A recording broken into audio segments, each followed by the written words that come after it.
또 이렇게 또 우리 할렐루야. 네, 반갑습니다. 네. 오늘 우리가 마가복음 6장을 같이 읽었습니다. 마가복음 6장은 다양한 사건들을 기록해 주고 계십니다. 예수님께서 나사렛에 가셨던 그러한 일, 그리고 12제자를 부르시고 둘씩 또 전도자로 보내신 일, 또 헤롯이 세례 요한을 갖다 목베어 죽이는 그런 과정과 원인, 이런 것들을 진행 과정을 상세하게 기록하고 계십니다. 그리고 오병이어로 5천 명이 넘는 그런 사람들을 먹이시고 남은 조각을 다 거두었더니 12바구니가 가득 차게 되었던 그러한 사건들, 그리고 예수님께서 무리로 걸어오셨던 그러한 무리를 걸으시는 예수님 등 여러 가지 예수님과 관련된 일들을 지금 기록하고 있습니다. 우리 마가복음은 처음부터 우리 마가복음 1장 1절에 보면은 하나님의 아들 예수 그리스도의 복음의 시작이다라고 그렇게 시작을 하고 있습니다. 마가복음은 복음의 시작. 복음은 뭡니까? 유앙겔리온, 또 새로운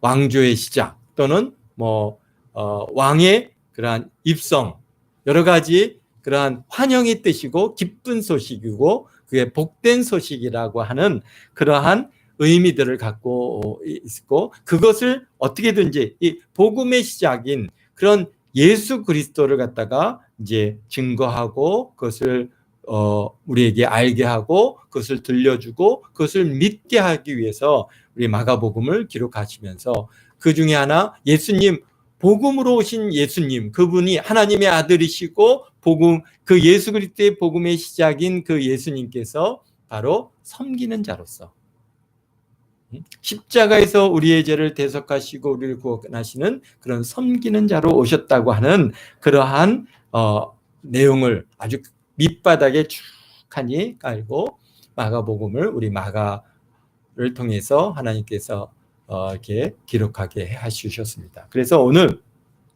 그런 예수님께서 오늘 6장에 보니까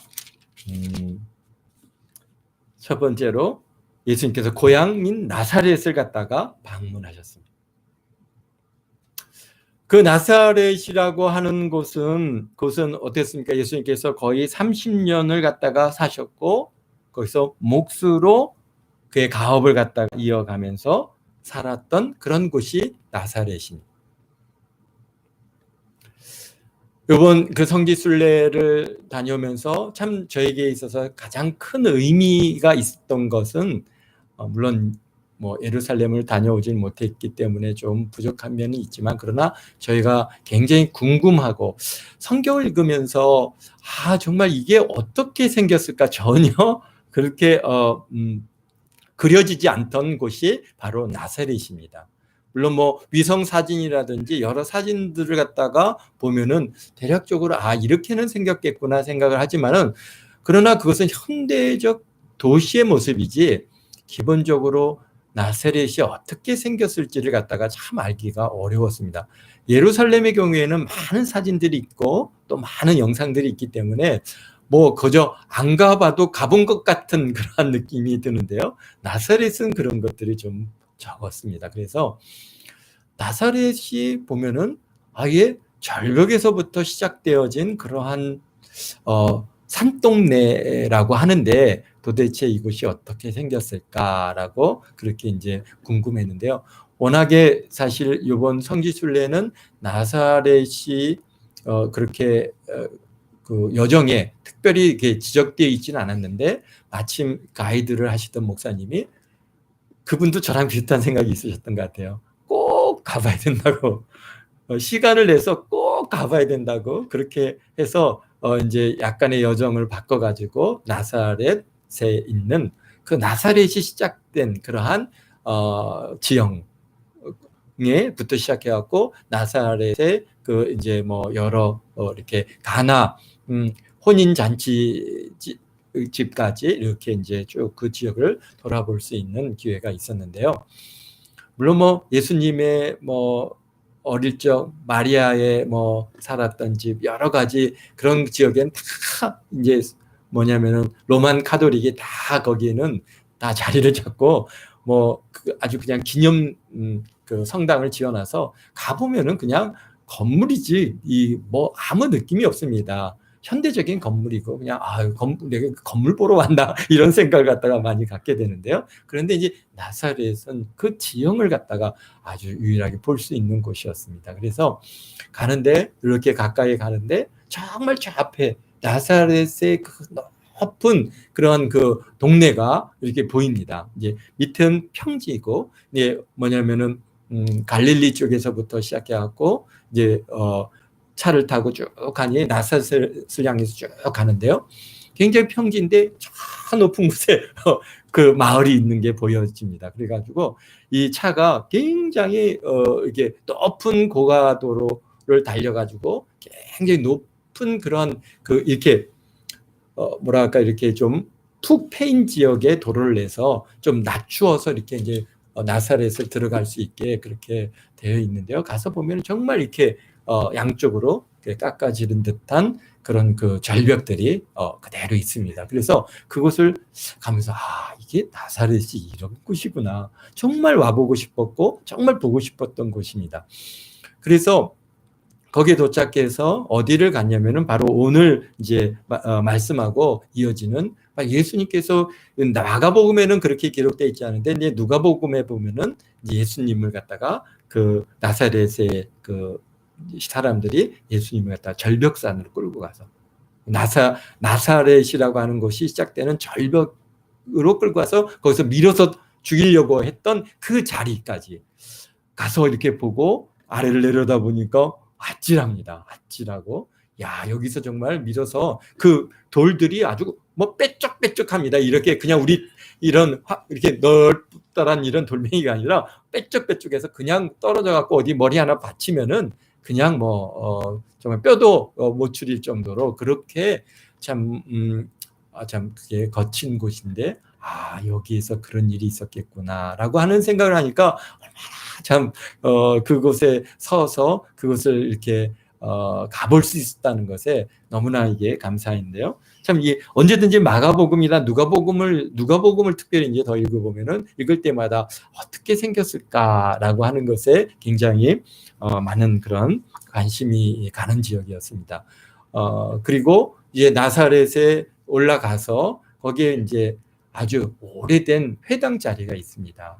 그래서 그 회당 자리에 정말 지금은 유일하게 이스라엘 땅에서 그리스도인들이 가장 많이 모여서 사는 곳이 나사렛입니다. 굉장히 높은 산지고 산동네고 그런데 거기에 이제 어떤 그리스도인이냐면은 아랍계, 그러니까 유대계가 아니라 아랍계 크리스찬들입니다. 그러니까 굉장히 오래 전서부터 예수님을 믿었던 사람들이 그 나사렛 지역에 많이 모여서 사서 거기는 교회들도 많이 있고 그 다음에 물론 이제 로만 카톨릭도 있고 뭐 그리스 정교회도 있고 여러 형태들이 있습니다.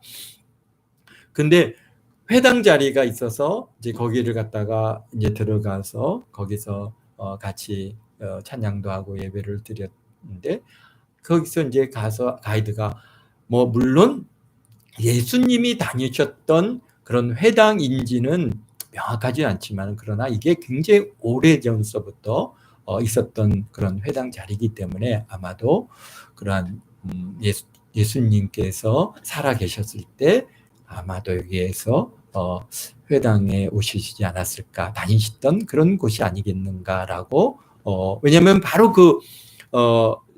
이제 거기 가면은 그 마리아의 그러니까 예수님의 집터가 있는데 거기서 가까이 있습니다. 그래서 그곳에 다니지 않으셨겠는가. 그때만 해도 그렇게 예수님이 살아계실 때 지금은 뭐 굉장히 큰 도시가 되고 큰 동네가 됐지만은 그러나 그때만 해도 그렇게 많은 사람들이 살지 않았던 그러한 조그마한 동네이기 때문에 아마 거기에는 회당이 한두 개 정도밖에 없었을 것이고 거기에 나오셨을지 않았을까 그렇게 여겨지는 곳에 이제 거기 또 가서 이제 방문할 수 있는 기회를 얻었습니다. 그래서 오늘 이 마가복음을 읽으면서 그때 일들이 이렇게 더 생각이 나서 예수님께서 이제 갈릴리 지역 가버나움을 중심으로 복음을 전하시다가 여기 오늘 보니까 이제 나사렛 고향을 방문하셨어요. 근데 이미 갈릴리 지역에서 예수님께서 많은 사람들을 치료하시고 말씀으로 가르치시고 예수님을 따르는 많은 무리들이 있기 때문에 굉장히 거기서 유명 인사가 됐습니다.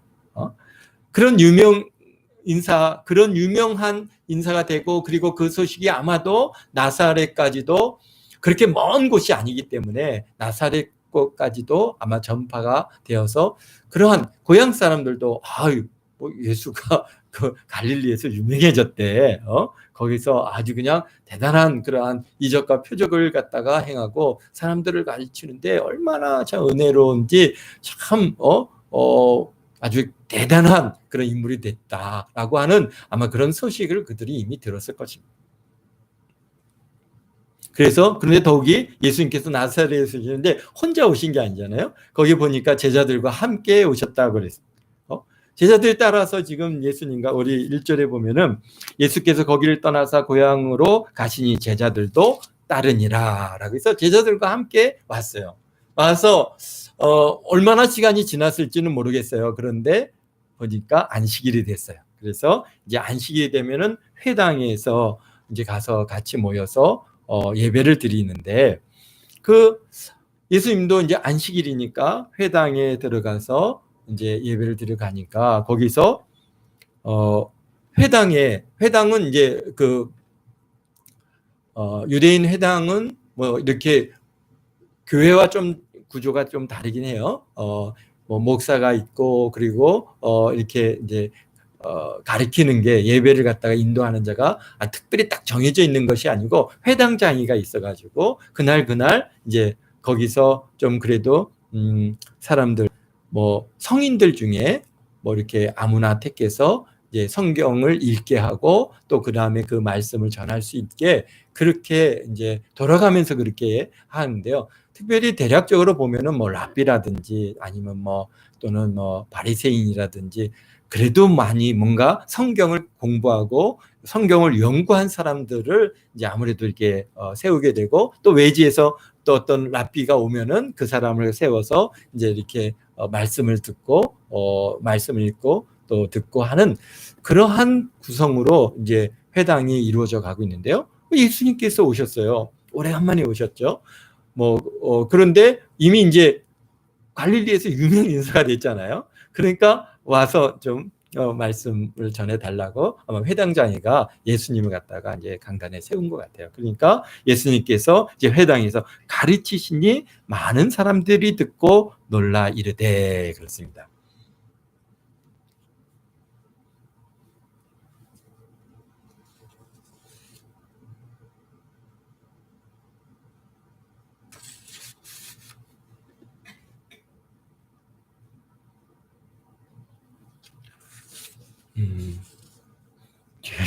준비한 것과 조금 너무 앞서서 이렇게 나갔는데요. 근데 이 앞부분은 다 그냥 넘어가도록 하겠습니다. 왜냐면은 시간이 그렇게 길게 남지 않았기 때문에요.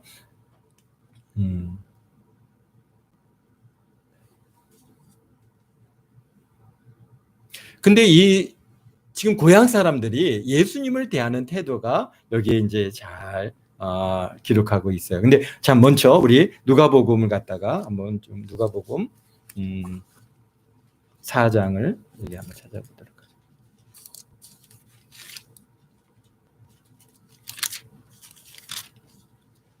누가복음 4장 16절에 보면은 이제 여기서 예수님께서 그 자라나신 곳 나사렛에 이르사 안식일에 늘 하시던 대로 회당에 들어가사 성경을 읽으려고 서심해 선지자 이사의 글을 들이거늘 책을 펴서 이렇게 기록된 데를 찾으시니 곧 주의 성령이 내게 임하셨으니 이는 가난한 자에게 복음을 전하게 하시려고 내게 기름을 부으시고 나를 보내사 포로된 자에게 자유를, 눈먼 자에게 다시 보게 함을 전파하며 눌린 자를 자유롭게 하고 주의 은혜해를 전파하게 하려 하심이니라 라고 하는 부분을 딱 해서 어디에요? 이사야서 61장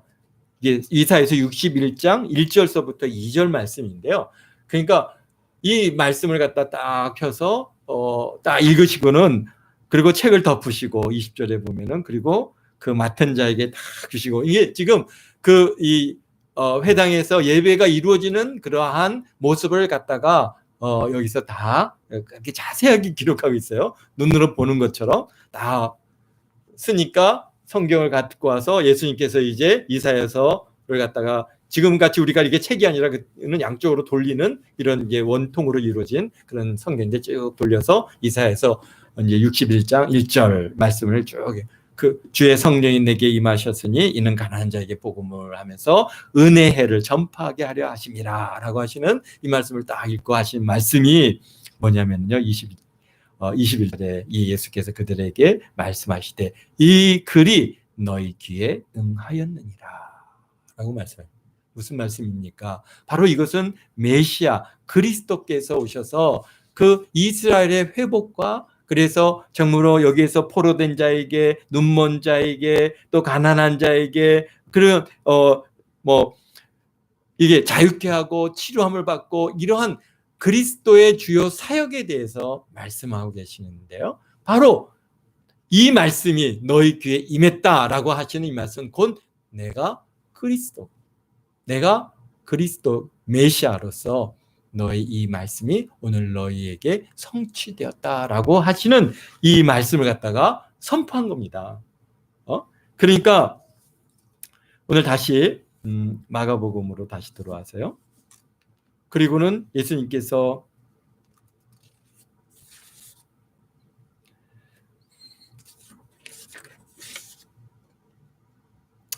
여기 보니까 뭐라고 되어 있습니까? 6장 2절에 보면은 많은 안식에 들어가 회당에서 가르치시니 많은 사람이 듣고 놀라니 이르되 이 사람이 어디서 이런 것을 얻었느냐, 이 사람이 받은 지혜와 그 손으로 이루어지는 이런 권능이 어찌 됨이냐. 그러니까 그 예수님께서 그들에게 이제 이 말씀 이사야서 61장 1절부터 2절 말씀을 갖다가 강론하신 거예요. 어떻게 가난한 자에게 복음이 전가되고 병든 자에게, 또 참으로 포로된 자들에게 자유함을 얻고 하시는 말씀을 쭉하니 이제 설명하니까 사람들이 너무 은혜가 되는 거예요. 은혜가 됐으면은 어떻게 되겠습니까?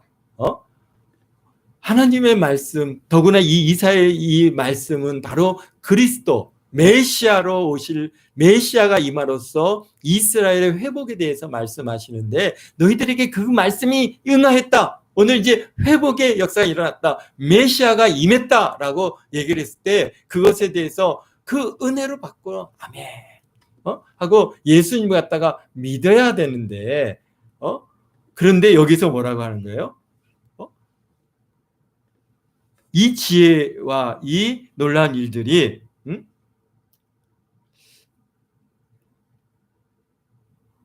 어디서 왔느냐? 이 사람은 누구냐? 이 사람이 누구예요? 그러니까 인간적인 그러한 그 도전이, 인간적인 생각이 그들을 갖다가 그 예수님을 메시아로서 그리스도로 주로 영접되어지는 것을 방해가 되더라는 거예요. 왜 그랬습니까? 얼마 전까지만 해도 동네 안에서 함께 생활하던 사람이에요. 근데 갑자기 어디 이게 갔다 오시더니, 갈릴리 갔다 오시더니 오셔서 하시는 얘기가 내가 메시아다. 그러니까 이게 근데 보면은 굉장한 능력이 있고 그 다음에 권능이 이루어지니까 이게 어떻게 된 거지? 굉장히 고민이 되는 거죠. 그러니까 여기서 보니까 이제 이 사람이 어디서 이런 것을 얻었느냐? 그러니까 이게 뭔가 어디서부터 받은 걸로 생각을 하는 거예요. 얼마 전까지는 목수였잖아요.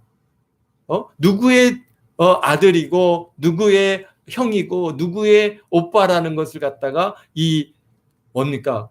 이 고향 사람들은 다 알아요. 예수님이 어떻게 자라고 어떻게 커왔던 것을 갖다가 다 같이 보았고 알아요. 그러니까 아니 이거 엉뚱하지 않게 어디서 이런 것을 갖다가 어디서 이런 것을 얻었으며 이 사람이 받은 지혜와 그 손으로 이루어지는 이런 권능이 어찌 됨이냐. 못 믿겠다. 나는 이거 안 되겠다. 뭐라고? 이 말씀이 너에게 임했다고? 응했다고? 야, 그러면서 여기 3절에 뭐라고 합니까? 이 사람이 마리아의 아들 목수가 아니냐.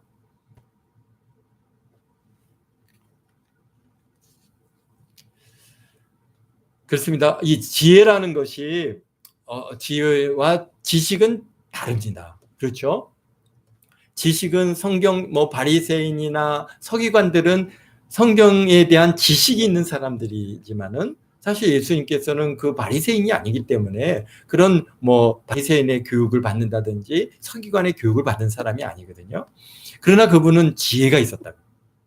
이 지혜는 그러니까 비록 학력이 부족하고 지식이 없어도 지혜는 어디서부터 오는 겁니까? 지혜는 하나님께로부터 오는 것입니다. 네? 그렇기 때문에 비록 우리가 학력이 부족하고 또는 지식이 부족하다 할지라도 어땠습니까? 우리에게는 지혜가 있어요. 왜? 하나님께서 우리에게 지혜를 부어주셨기 때문에. 그렇기 때문에 오늘날 저와 여러분들도 지혜로운 사람들입니다. 세상 지식은 우리가 없을지 모르지만 그러나 세상 지식으로 도무지 알지 못하는 것들을 우리는 알고 있습니다.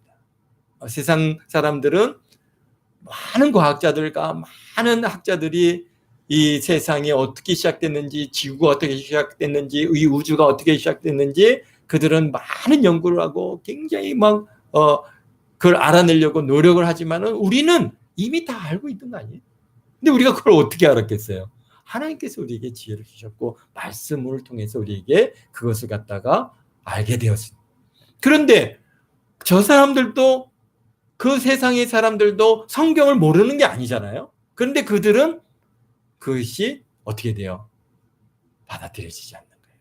왜? 하나님의 지혜가 그들에게 임하지 않기 때문에. 그러니까 우리에게 있어서는 바로 예수님께서도 그런 하나님의 성령을 받으셨어요.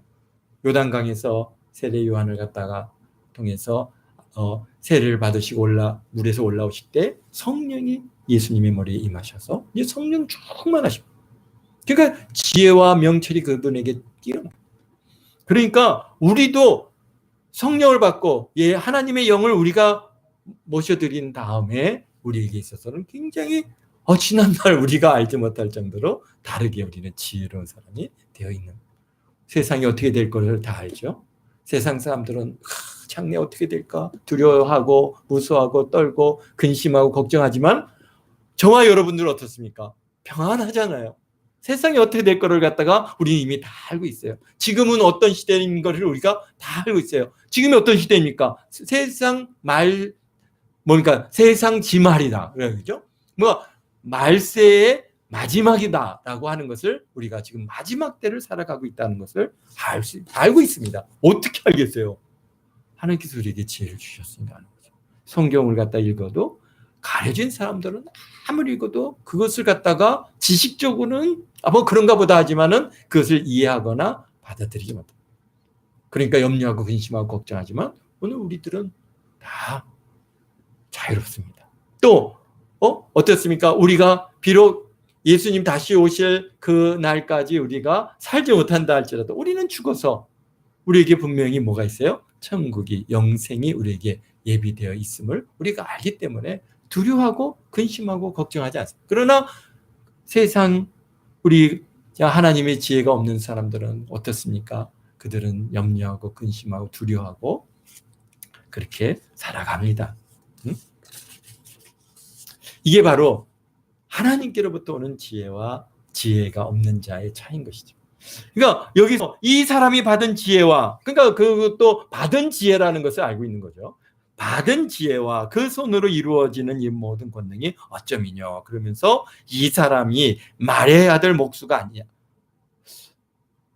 참 이상하죠. 나는 왜 예수님을 갖다가 얘기할 때 마리아의 아들 목수가 아니야. 이 말을 통해서 볼 때 사람들은 이때쯤에는 이미 그의 아버지 요셉이 돌아가셨을 것이다 라고 이제 그것을 갖다 그렇게 이해하는 사람들도 있는데요. 그런데 마리아의 아들 목수가 아니냐, 그러니까 목수 예수가 아니냐라고 하는 거죠.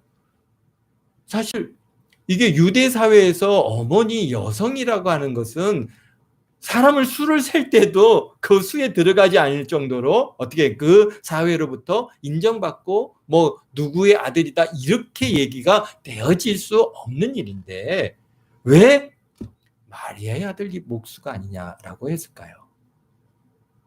왜일까요? 이 고향 사람들은 예수님이 어떻게 태어난 것을 압니까? 모릅니까? 알죠? 어떻게 해요? 마리아가요? 결혼도 하기 전에 약혼했는데 정혼을 한 상태에서 아직 뭐 결혼식도 안 하고 같이 집에 그 합방을 한 상황도 아닌데 임신을 했단 말이에요. 그리고 어디에 저기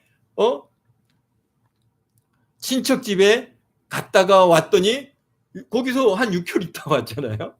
배가 이렇게 불러서 왔어요. 그러니까 지금 이 사람들 그 내리에는 이 예수라고 하는 이 분이 어떻다는 거예요? 이 누구 아들인지 몰라. 누구 아들인지 몰라. 그러니까 요셉의 아들 예수가 아니냐 그렇게 얘기 안 하고 누구의 아들? 마리아의 아들 예수가 아니냐. 그러니까 쉽게 얘기해서요. 이거 마리아가 사람들은 그냥 다 그냥 요셉이 그걸 드러내놓고 뭐 정말 이게 가늠한 사람이라고 해서 돌로 쳐서 죽인 상황이 아니니까 이게 이제 사람들이 드러내놓고 마리아에 대해서 이거 누구 아들이냐 누구 애냐 묻지는 않았겠죠. 그렇지만은 이게 요셉의 아들인가 아닌가 긴가 민가 하는 그러한 그런 사람들의 생각이 지금 거기에 그대로 투영되고 있습니다.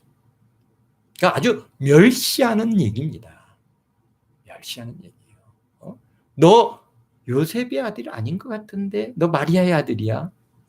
이런 그러니까 네 아버지가 누구냐? 그런 거죠. 아버지도 없는 마리아의 아들 목수가 아니냐, 예수가 아니냐. 야, 그러니까요. 그러니까 거기 가서 고향에서 예수님이 정말 그들을 갖다가 사랑하고 그들을 갖다가 향해서 정말 성심을 다해서 그들을 가리키고 하나님의 말씀을 베풀고 그들을 갖다가 참 기적을 행하고 그들의 문제들을 해결해 주고자 하는 그런 사랑하는 마음이 그렇지 않겠어요? 30년을 같이 살았으니 가장 가정 형편들도 다 예수님께서 다 아시잖아요. 어느 가정에 얼마나 아프고 병든 사람들을 힘들어하는 문제들 여러 가지 다 알고 계시지만은 그런데 여기 보니까요. 그들이 믿지 아니함으로 거기서 어떻게 해요? 소수의 병자들에게 안사에 고치실 뿐 아무런 권능도 행할 수 없었다라고 5절에 얘기하고 있어요. 이게 복음은 어떻습니까? 일방적인 것이 아닙니다. 언제든지 서로 상호적입니다. 그들이 믿음을 우리 예수님께서는 내 믿음대로 될지어다. 따라 정말 내 믿음이 너를 구원하였느니라 라고 언제든지 믿음을 내어놓았을 때 그것을 통해서 하나님의 권능과 역사가 나타나는 것이지 무조건적으로 그냥 무조건 와 안수 그래 안수 그렇게 하시는 분이 아니에요. 그러니까 고향에서 참 이 멸시를 받은 거예요. 여기 보니까요. 우리 누가복음에 우리 4장에 가서 보면은 사람들이 어떻게 합니까? 예수님을 여기 그 28절에 보면은 예수님께서 막 그들의 믿음 없음을 갖다가 책망을 하셔요. 24절부터 이제 27절에 책망을 막 하시니까 그 사람들이 이제 이 동네 사람들이 화가 난 거예요. 그래서 28절 회당에 있는 자들이 이것을 듣고 다 크게 화가 나서 일어나 동네 바깥으로 쫓아내어 그 동네가 건설된 산 낭떠러지까지 끌고 가서 밀쳐 떨어뜨리고자 하되. 사실 이제 제가 이번에 가보면서 이 동네 일어나서 그 회당에서부터 동네 바깥으로 막 쫓아냈잖아요. 막 쫓아냈죠. 쫓아내갖고 거기 끌고 어디까지 가요? 그 낭떠리 동네가 건설된 산 낭떠러지까지 끌고 갔다 그랬어요. 그러니까 근데 그 거리가요 제법 됩니다. 그렇게 가까운 거리가 아니니까 막 사람들이 막 동네 사람들이 화를 내면서 이 나쁜 놈 막 그러면서 예수님을 갖다가 그 절벽산까지 끌고 갔어요. 좀 올라가야 됩니다. 그런데 거기까지 가서 거기서 밀쳐서 떨어뜨리려고 그렇게 하는데 예수님께서 그들 가운데를 지나가셨다라고 그렇게 기록하고 있습니다. 자, 그래서 그런 걸 보면서 참 고향에 가서 이렇게 여기 예수님께서도 또 말씀하지 않습니까? 4절에 마가복음 2장 4절에 선지자가 자기 고향과 자기 친척과 자기 집 외에서는 존경을 받지 못함이 없느니라. 그러니까 무슨 말씀이에요? 이게 이제 그 당시에 많이 이루어졌던 많이 이렇게 통용되는 격언인데요. 선지자가 자기 고향과 자기 친척과 자기 집 외에는 존경을 받지 못함이 없느니라. 그러니까 선지자가요 고향과 자기 친척과 자기 집에서는 어떻다는 거예요? 존경을 못 받는다는 거예요. 그런 일들이 오늘날에도 많이 발생을 합니다. 우리가 보면은 어떤 유명한 유명인들이 고향에 가면은요 다른 데에서는 그냥 존경하는 마음으로 막 그렇게 대하는데 고향이면 딱 가면 고향에서 뭐라고 해요? 야 누구야? 반갑다 친구. 그러잖아요. 우리 제가 어느 유명한 목사님이 한번 그런 얘기를 하시는 걸 들었는데요. 뭐냐면 굉장히 이제 대전에서 크게 목회를 하시고 지금 TV라든지 이런 방송 매체로도 굉장히 자주 나와서 굉장히 유명한 목사님이신데요. 그분이 이제 유명해지니까 초등학교 친구들이 찾아왔대요. 그래서 찾아왔고 하는 얘기가 야 경동아 잘 있었어. 야 너 큰 교회 목사 한다며. 야 반갑다. 우리 야 가서 가서 술도 좀 사오고 담배도 좀 사와. 야 내가 목사인데 그런 거 가서 사오면 되겠니? 사오라면 사와.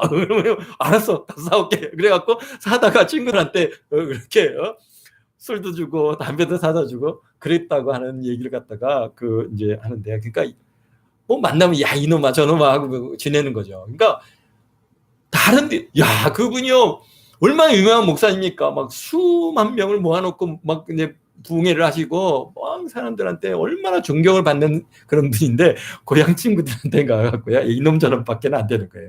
가서 야 술 좀 사라 그러고 야 담배 좀 사라 그러고. 근데 내가 목사인데 그거 못한다고 그러면은 야 목사가 어쩌고 막 욕이 나오니까 어떻게 해요? 알았어 내가 사다 줄게. 그리고 사다가 그래 줬다가 하니까 자 이때나 지금이나 자 이게 고향이나 또는 친척이나 또 그 집 식구들한테 존경을 받을 수가 없죠. 저도 마찬가지. 앞으로 이제 우리 김시현 형제님도 이제 목회자가 된다 그러면은 어떻게 할까요? 집에서 존경을 받을까요? 우리 권사님 어떻게 목사님으로 대화하실 거예요? 아니면 아드님으로 대화하실 거예요? 또 이제 우리 결혼해서 며느님이 이제 생기면은 며느님으로 대하실 거예요? 아니면은 목사 사모님으로 대하실 거예요? 잘 결정해야 됩니다.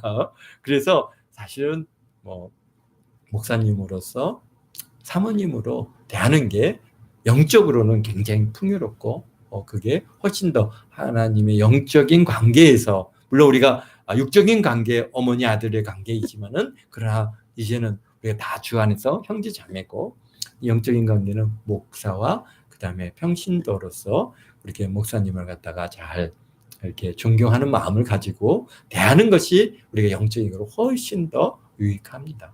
그래서 예수님의 어머니는 끝까지 예수님을 갖다가 어떻게 해요? 그분을 그리스도로서 메시아로 예수님을 끝까지 그렇게 인정하고 같이 쫓아다녔음을 우리가 볼 수 있는데요. 어쨌든가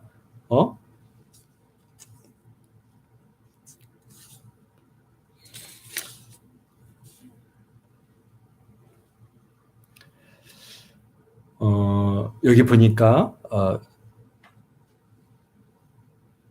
3절에 후반절에 보면은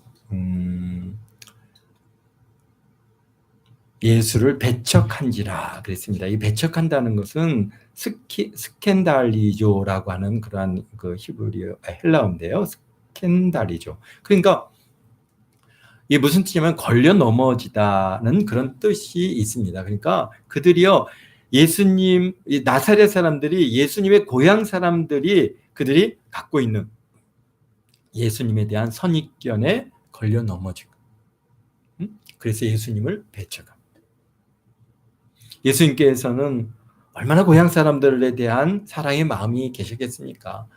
정말 우리 인류를 사랑하시고, 정말 그분께서는 정말 병든 자들을 다 오면은 거절치 아니하시고 그들을 치료해 주시고 낫게 해주시고, 얼마 전엔 거라사까지 가서 그 군대 귀신 들린 그 사람을 갖다가 지금 자유케 해 주실 정도로 그렇게 예수님께서는 사랑을 갖고 계셨는데, 그러면 얼마나 이 나사렛에 있는 고향 그 사람들은 얼마나 특별히 사랑하셨겠어요.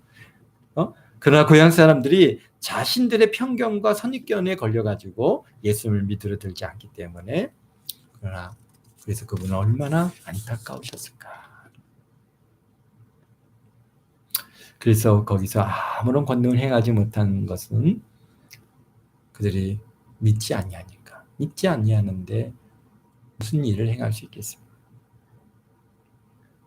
그러면서 6절에 그들이 믿지 않음을 이상히 여기셨더라 라고 말씀하신데, 이상이라고 하는 이 헬라어는 놀라워하다가 또 그러면 안타까워함을 내포하고 있는 그런 헬라어인데요. 그러니까 고향까지 찾아오셨으면은 고향 사람들이 예수님을 갖다가, 예수님께서 그 고향에 찾아가서 그들에게 얼마나 정말 귀한 것들을 베푸시고자 하는 마음으로 찾아갔겠습니까? 그런데 그들이 그 예수님을 배척하고 믿지 아니하니까 그것이 안타깝고 놀라워서 이상히 여기셨더니라고 했습니다.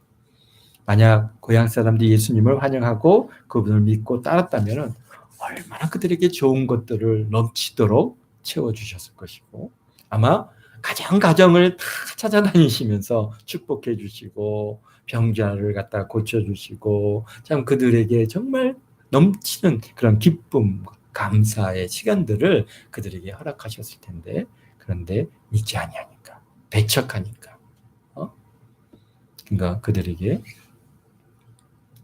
아무것도 행하지 못하셨어요. 그리고 6절 후반절에 보면 예, 모든 촌에 두루 다니시며 가르치시더라. 이제는 나사렛이 아니라 다른 모든 촌에 다니시면서 그분께서 이제 두루 다니시면서 가르치시는 그런 사역의 길로 나가고 있습니다. 그렇습니다.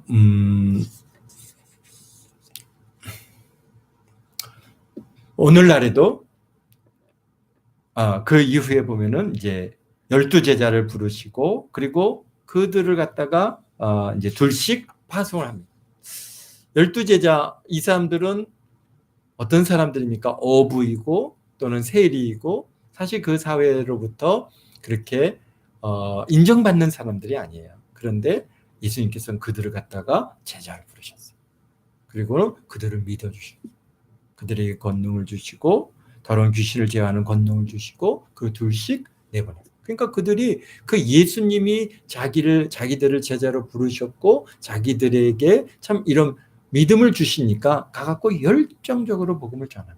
그래서 그들이 이제 12절에 보니까 제자들이 나가서 회개하라 전파하고 많은 귀신들을 쫓아내며 많은 병자들에게 기름을 발라서 고쳤다라고 그렇게 기록하고 있습니다. 그렇습니다. 이게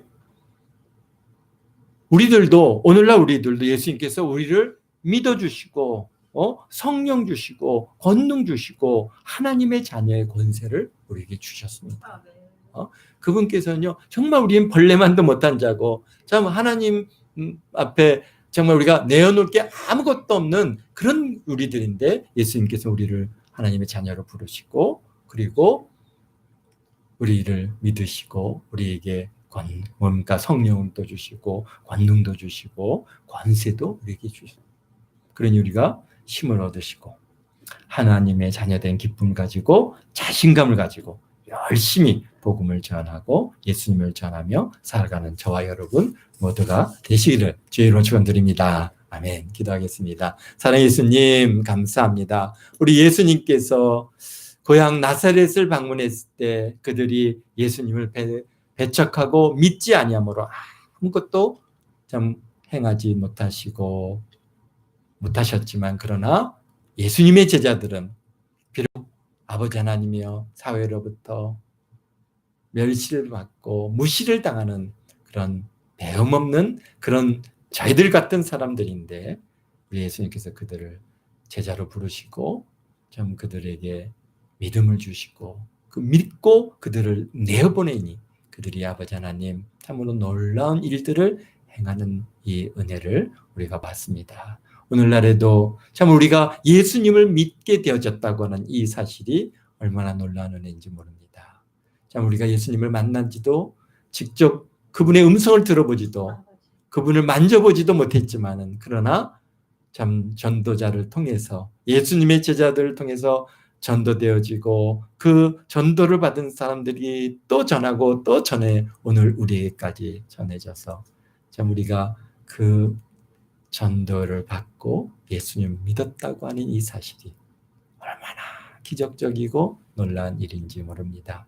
그런 우리 하나님께서는 우리 예수님께서는 우리를 믿으시고 우리에게 이 귀한 사역을 우리에게 맡겨주셨사오니 우리가 열심히 나가서 아버지 하나님 복음을 전하고 예수님을 증거하는 그런 귀한 사역을 잘 살다가 주님 앞에 서는 저희들 되게 도와주옵소서.